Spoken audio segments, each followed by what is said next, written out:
Babilônia, 600 anos antes de Cristo. Um rei tirano governa impiedosamente, até que um dia fica cara a cara com Jesus. Muitas pessoas nem sabem que Jesus esteve no Antigo Testamento. Este evento ocorre no livro de Daniel.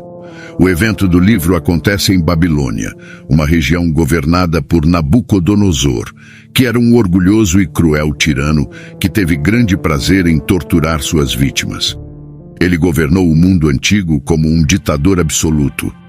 Depois de subjugar a Síria, ele voltou sua atenção para o Egito, seu principal adversário na época. Como Judá estava no caminho, seria necessário se livrar dele se algum dia quisesse cumprir sua ambição de governar sobre um grande império. Nabucodonosor emitiu uma ordem para que um número de jovens judeus fossem treinados para servi-lo na qualidade de homens de conhecimento e sabedoria. Daniel, Hananias, Misael e Azarias foram entre aqueles que foram levados cativos. Eles eram conhecidos pelos nomes de Belsassar, Sadraque, Mesaque e Abednego.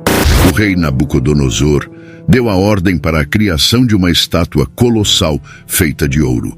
A estátua de ouro que Nabucodonosor havia encomendado deve ter sido magnífica.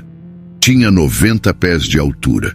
É possível que o rei tenha planejado isso para que pudesse consolidar seu poder, reunindo todos os níveis de sua corte para uma grande cerimônia. Esses governantes deveriam comparecer à dedicação da estátua erguida pelo rei Nabucodonosor e cair de bruços para adorá-la. Todos que desobedecessem a este comando corriam o risco de serem lançados em um forno em chamas e serem queimados até ficarem crocantes. Todos obedeceram às ordens de Nabucodonosor, pois ele estava determinado a estabelecer-se não apenas como o incontestável líder político da Babilônia, mas também como a autoridade religiosa suprema na cidade. No entanto, 3 dos homens na sala não se prostraram, mesmo que todos os outros o fizessem. Muitas pessoas não conseguem imaginar que a pressão social não foi fácil de suportar. Certos caldeus viram os jovens hebreus em pé entre todos os que se prostraram e correram até Nabucodonosor para relatar isso. O ciúme escorre de suas acusações contra os 3 judeus que haviam alcançado posições de poder, apesar do cativeiro. Porque sua fé os proibia de adorar qualquer deus que não fosse o verdadeiro Deus de Israel, os pequenos funcionários da corte viram uma oportunidade de eliminar Sadraque, Mesaque e Abednego. E eles não perderam a oportunidade de fazer isso.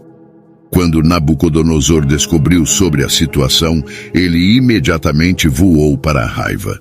É surpreendente que ele tenha dado aos acusados uma chance de responder às acusações levantadas contra eles. Isso pode indicar sua consideração por eles, mas não se engane, o rei aceitaria apenas uma resposta de concessão total.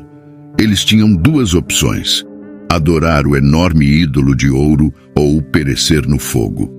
Apesar de seus elogios anteriores ao Deus hebreu, Nabucodonosor acrescentou: quem é o Deus que pode livrá-los do meu poder? A pergunta do rei, como antes, seria respondida eventualmente. Daniel capítulo 3, versículos 13 e 14 diz: ao ouvir isso, Nabucodonosor ficou furioso e mandou chamar Sadraque, Mesaque e Abednego. Eles foram levados para o lugar onde o rei estava, e ele lhes disse: é verdade que vocês não prestam culto ao meu Deus, nem adoram a estátua de ouro que eu mandei fazer? Estes valentes homens judeus desafiaram a ordem direta do rei e colocaram-se nas mãos de Deus. A resposta deles é bastante impressionante.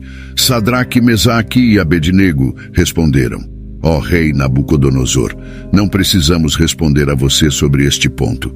Se for assim, nosso Deus a quem servimos é capaz de nos resgatar da fornalha de fogo ardente e ele nos resgatará da sua mão, ó rei.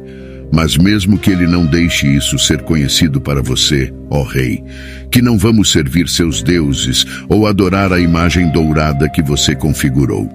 Daniel capítulo 3, versículos de 16 a 18. Em outras palavras, eles disseram que preferiam morrer ao invés de desobedecer a Deus. Mesmo que Ele decida nos deixar queimar, nós ainda serviremos ao Deus vivo em vez do que seu ídolo morto. Não tem preço, eles preferiram a morte à infidelidade a Deus e não tiveram dúvidas que planejaram para a possibilidade deste dia por muito tempo. Então, Nabucodonosor ficou cheio de fúria e sua expressão facial mudou para Sadraque, Mesaque e Abednego. Então ele deu uma ordem para que a fornalha deveria ser aquecida 7 vezes mais quente do que habitualmente. Ele comandou certos homens fortes em seu exército para amarrar Sadraque, Mesaque e Abednego e lançá-los na fornalha de labareda. Então, esses 3 homens foram amarrados com suas calças, casacos, turbantes e outras roupas e foram jogados no meio da fornalha de fogo ardente. O comando do rei foi urgente e a fornalha estava extremamente quente. A chama do fogo matou os homens que levaram Sadraque, Mesaque e Abednego. Mas esses 3 homens, Sadraque, Mesaque e Abednego, caíram no meio da fornalha de fogo ardente, ainda amarrados. Então o rei Nabucodonosor olhou e ficou surpreso.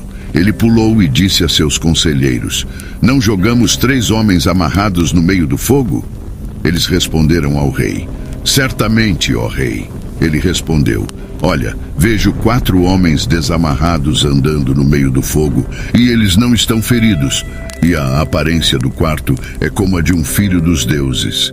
Quando Nabucodonosor viu os homens andando no fogo, ele não só achou incrível que eles tivessem saído ilesos, mas também achou incrível que houvesse 4 deles. O quarto parecia ser um filho de Deus, implicando que ele era o Cristo pré-encarnado. Nabucodonosor nos conta que a 4ª pessoa era um filho de Deus durante a parte mais difícil de sua provação. Jesus estava lá com eles fisicamente, no meio de sua provação na fornalha de fogo. Sadraque, Mesaque e Abednego podem ou não ter tido conhecimento de que o Filho de Deus estava com eles, embora houvesse momentos em que eles estavam conscientes da presença de Jesus em suas aflições. Lemos que: "Vejo 4 homens soltos andando no meio do fogo." Nabucodonosor também notou que os 4 homens estavam livres enquanto estavam no fogo. Apenas as cordas que os estavam mantendo juntos foram queimadas pelo fogo. Deus é capaz de surpreender aqueles indivíduos cujos corações estão mais endurecidos, não apenas contra Ele, mas também contra seu povo. Aquele que fez a alma pode fazer sua espada aproximar-se dele, até mesmo do maior tirano.